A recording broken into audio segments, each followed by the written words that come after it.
তোমরা তো এতদিনে বেড়ালে ভাগ্যে শিখেছিলে। এখন আর আমাদের কেউ বেকার বলতে পারবে নাকি? আমি তো ব্যবসা ঠিক করে রেখেছি।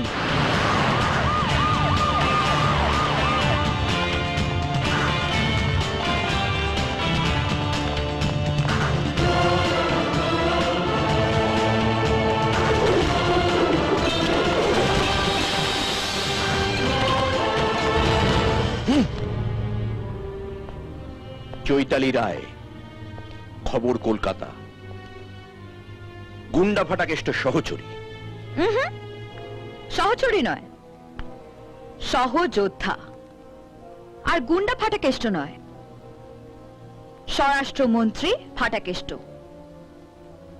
এই গুন্ডা তকমাটা আমি অনায়াসে আপনার নামের আগে বসাতে পারি। তুমি বোধহয় ভুলে যাচ্ছ তুমি কোথায় দাঁড়িয়ে কার সঙ্গে কথা বলছো। একটুও না। আমি দাঁড়িয়ে আছি একজন মাফিয়ার ডেনে, আর আমি কথা বলছি স্বরাষ্ট্রমন্ত্রীর পদ থেকে বরখাস্ত হওয়া একজন মাফিয়ার সঙ্গে। ক্যামেরা সব তুলে আছাড় মারবো। বেশি বার পারবেন না। ওপরে ছাতাটা তো উড়ে যেতে বসেছে, এবার বাটটার কি হবে তাই ভাবছি। তোমার বাবাও আমায় ওড়াবার স্বপ্ন দেখেছিলেন, রাস্তায় পড়ে মরতে হয়েছে। এখন তোমার মরার জায়গাটা কোথায় ঠিক করবো তাই ভাবছি। ফাটাকেষ্ট কিন্তু আপনার মরার জায়গাটা ঠিক করে রেখেছে। মারবে এখানে, কিন্তু লাশটা পড়বে শ্মশানে। চলো। 7 দিন পর কাল্লা শ্মশানে যায় তা পাবলিক দেখবে, আর তুমি ছবি তুলবে চৈতালি রায়। খবর কলকাতা। সাহেব, খাবে এসো। বাবা তো এখনো আসেনি, বাবা এলে তবেই খাবো। বাবার দেরি হবে, তুমি খেয়ে নাও। না, আমি বাবার সঙ্গেই খাবো। তোর বাবা কি আর আগের মতো আছে? তোর বাবা এখন মন্ত্রী, মন্ত্রীদের ঘরের কথা ভাবলে চলে না। তুই 7টা দিন একা খাওয়ার অভ্যেস কর, তারপর আবার বাবা এসে খাইয়ে দেবে। আয় বস।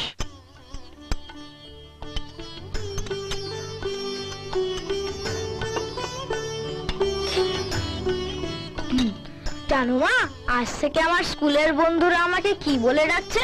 কি বলে? মিনিস্টারের ছেলে। তোর বাবা খুব ভালো লোক, দেখিস ও সবার ভালো করবে।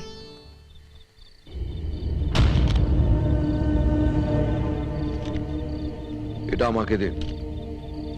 আপনার অভিযোগটা তো আমার বিরুদ্ধে না, আমার অভিযোগ আপনার সরকারি লোকজনের বিরুদ্ধে। আপনি চলে যাবার পরেও যারা তাদের চেয়ারে থাকবে, পেনশনের সামান্য কটা টাকার জন্য এই বুড়ো মানুষটাকে যারা রোজ 1 তলা থেকে টেনে 5 তলায় তোলে, আবার নামায়, ফাইল এক টেবিল থেকে আরেক টেবিলে যাওয়ার জন্য 10 টাকা করে দিতে হয়, আর শেষের টেবিলে 1000 টাকা। আজ আমি সব কটা সিঁড়ি পার করে উপরে উঠেছিলাম, কিন্তু শেষ টেবিলের 1000 টাকা আমার কাছে ছিল না। তাই ফাইলটা আবার 1 তলায় ফিরে এসেছে। মাঝে মাঝে ভাবি, কাদের জন্য স্বাধীনতা সংগ্রাম করেছিলাম? এই এদের জন্য, যারা স্বাধীনতা পেয়ে স্বাধীনতা সংগ্রামীকেই যন্ত্রণা দেয়। পকেটে আর 5 টাকা পড়ে আছে। ভাবলাম অভিযোগটা জমা দিয়ে বাড়ি ফেরার সময় 5 টাকার বিষ কিনে নিয়ে যাব। আচ্ছা, 5 টাকায় মরার মতন বিষ পাওয়া যায় না? এ টাকাটা আমায় দিন। কাল আপনি আবার যাবেন। কাল যদি আপনি আপনার পেনশনের টাকা না পান, তাহলে বিষটা আমার জন্য থাকলো। 5 টাকায় মরার মতো বিষ পাওয়া যায়।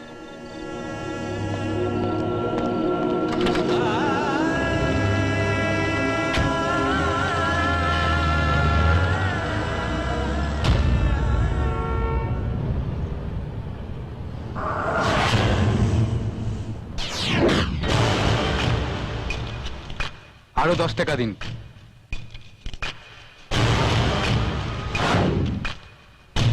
ফাইলটা বড়বাবুর কাছে নিয়ে যান। আচ্ছা।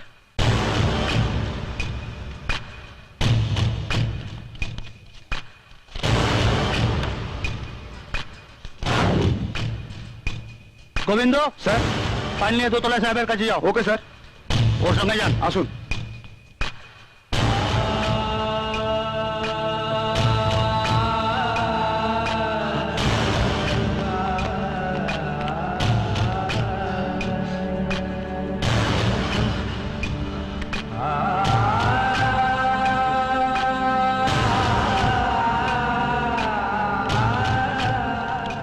আপনার চেক রেডি হয়ে পড়ে আছে।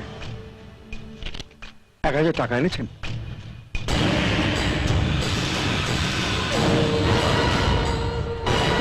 তোমার জন্য 1000টা প্যাঁদানি বরাদ্দ হয়েছে। স্যার, আপনি? আপনাকে প্যাঁদাতে হ্যাঁ?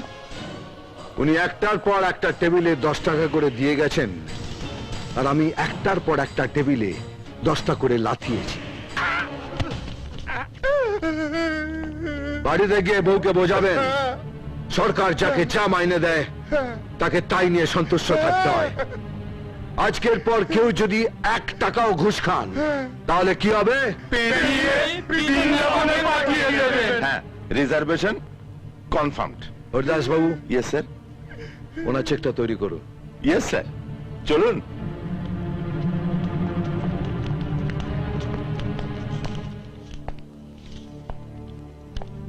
আপনার এই 5 টাকাটা আমার কাছে রেখে দিলাম। যদি দেখি আপনার মতো কোনো মানুষ যন্ত্রণা পাচ্ছে, সেদিন এই টাকাটা আমার কাজে লাগবে। ওই টাকাটা আপনার আর কোনোদিন প্রয়োজন হবে না। পরাধীন ভারতে সামনাসামনি নেতাজিকে দেখার সৌভাগ্য আমার হয়নি।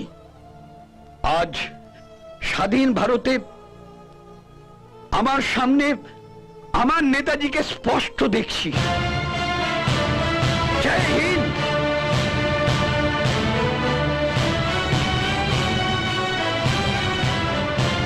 জয় হিন্দ। এখন থেকে কাজটা মন দিয়ে করতে হবে, বুঝতে পারছো? না করলে কি হবে?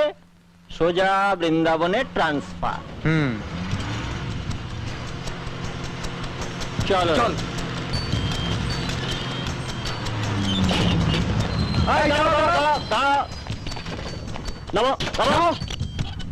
এই দেখি গাড়ির কাগজ দেখি। ঘুষ দিচ্ছ? তোমাদের কাছ থেকে ঘুষ নি, আর ফাটাকে স্টমারে পে দিয়ে বৃন্দাবনের টিকিট হাতে ধরিয়ে দিক না। কাগজ দেখা, কাগজ দেখা, না হলে সালা মারবো এখানে, লাশ পড়বে শ্মশানে।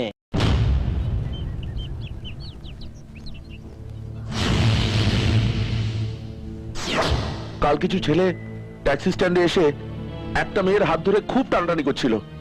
সনাতনদা তাই দেখে বাধা দেয়, তাই ওরা আজ এসে সনাতনদাকে খুন করে গেল। আমরা এখান থেকে বডি নিয়ে যেতে দেব না, এর একটা বিহিত চাই। ওরা পার্টির ছেলে, কেউ কিছু ওদের বলতে পারে না। থানায় পুলিশের সাথে একসঙ্গে বসে মাল খায়। শুনুন শুনুন দেখি, এই বডিটা তোলো আর জায়গাটা তাড়াতাড়ি জল দিয়ে ধুয়ে নাও। সে সঙ্গে হাতটাও ধুয়ে নিতে চান, তাই না? চৈতালি রায়, খবর কলকাতা। এরা বলছে যারা এই লোকটাকে খুন করেছে তারা আপনাদের সঙ্গে থানায় বসে মদ খায়, তাই জন্য আপনারা ওদের এগেনস্টে কোনো কমপ্লেন নেন না। আপনার কোনো প্রশ্নের জবাব আমি দেব না। আমাকে না দিলেও একজনের কাছে আপনি জবাব দিতে বাধ্য। স্বরাষ্ট্রমন্ত্রী ফাটাকে। চলো চলো চলো চলো চলো।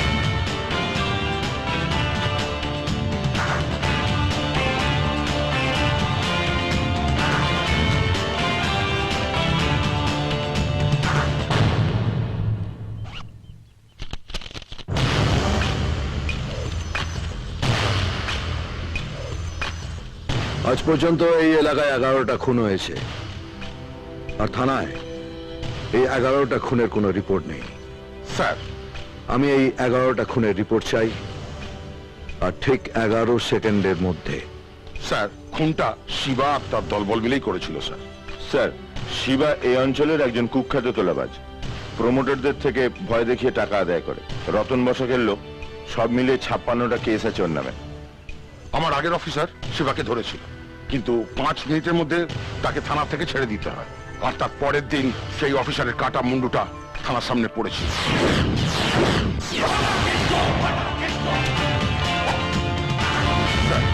সরকার বন্দুক আর গুলি দেয় ক্রিমিনালদের মারার জন্য, ওদের হাতে মরার জন্য নয়। এই 56 নম্বর কেসটা যেন শিবার লাস্ট কেস হয়, নাহলে এটা হবে তোমার লাস্ট কেস।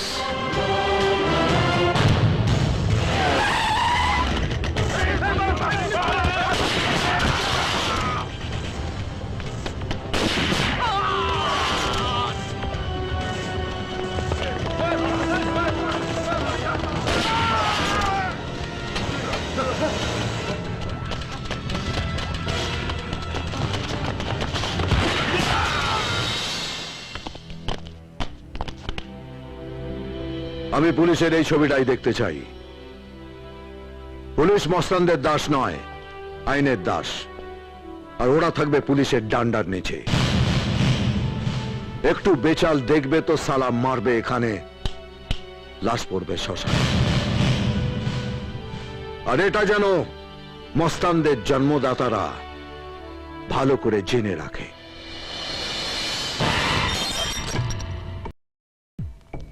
এতদিন আমার পয়সায় গিলে এখন আমার গায়ে বমি করছিস। আর এই পুলিশগুলো হয়েছে সালা সেরকম, যেই ফাটাকেষ্ট বললো অমনি আমার 5 জনকে গুলি করে মারলো। আর দাদা ফারাকেষ্ট বেছে বেছে আমাদের লোকগুলোকে শেষ করছে। 7 দিনের মাথায় তো আমরাও থাকবো না। রাতে ফাটাকেষ্টর সাথে সিকিউরিটি থাকে না। বলুন তো, সোম থেকে শুক্র 5 দিনে গল্প শেষ। নয়াপট্টির মুসলমান বস্তিতে আমাদের ভোটার কত? 2000। আর বিরোধী পক্ষের 7,500। গল্পটা ওখানেই শুরু করো। 6 নম্বর দিনটা ফাটাকেষ্টর হবে না, হবে রণদেব পানের। বোমার আঘাতে 2 জন মারা গেছে। স্বরাষ্ট্রমন্ত্রী ফাটাকেষ্ট আসছেন ঘটনাস্থলে, তার সঙ্গে আছি আমরা, চৈতালি রায়, খবর কলকাতা।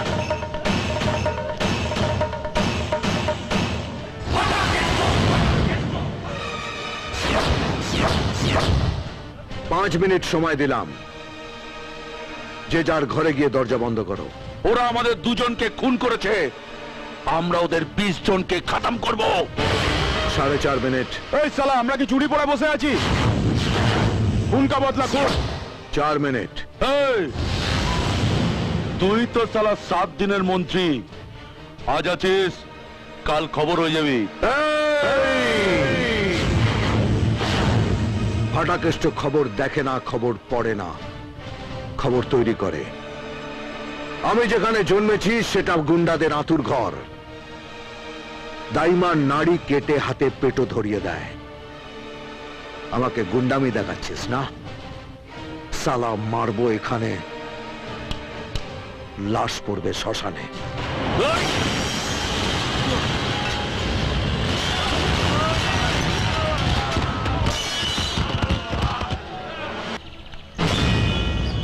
ফাটাকেষ্টর হাতে রতন বসা খুন, আজকের বিশেষ খবর। ফাটাকেষ্টর হাতে রতন বসা খুন, ফাটাকেষ্টর হাতে রতন বসা খুন, ফাটাকেষ্টর হাতে রতন বসা খুন। নয়াপট্টির সংঘর্ষ থেকে রণদেব পালের ঘনিষ্ঠ রতন বসাককে গতকাল স্বরাষ্ট্রমন্ত্রী ফাটাকেষ্ট গ্রেপ্তার করেছিলেন। আজ ভোরে পুলিশ লকআপে তার মৃত্যু হয়েছে। তার দলের সমর্থকদের অভিযোগ, স্বরাষ্ট্রমন্ত্রী ফাটাকেষ্ট নির্মম প্রহারেই মৃত্যু হয়েছে রতন বসাক। একটা গুন্ডাকে মন্ত্রীর চেয়ারে বসালে এই হয়, ভালো তো হয় না, উল্টে জনগণকে মরতে হয়। আমার হাতে পোস্টমর্টেম রিপোর্টের কপি আছে, তাতে স্পষ্ট দেখা যাচ্ছে যে ফাটাকেষ্টর হাতেই রতনের মৃত্যু হয়েছে। আমি মুখ্যমন্ত্রীর কাছে গুন্ডা ফাটাকেষ্টর শাস্তির দাবি করছি।